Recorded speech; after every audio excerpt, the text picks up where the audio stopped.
بسم اللہ الرحمن الرحیم۔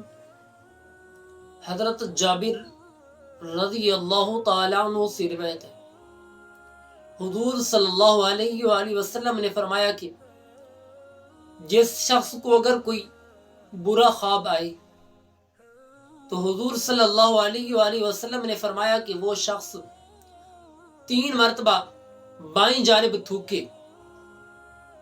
جس شخص کو برا خواب آئے تو حضور صلی اللہ علیہ وآلہ وسلم نے فرمایا کہ وہ 3 مرتبہ بائیں جانب تھوکے، اور حضور نے فرمایا کہ وہ شخص شیطان کے اللہ تعالی سے 3 مرتبہ پناہ مانگے۔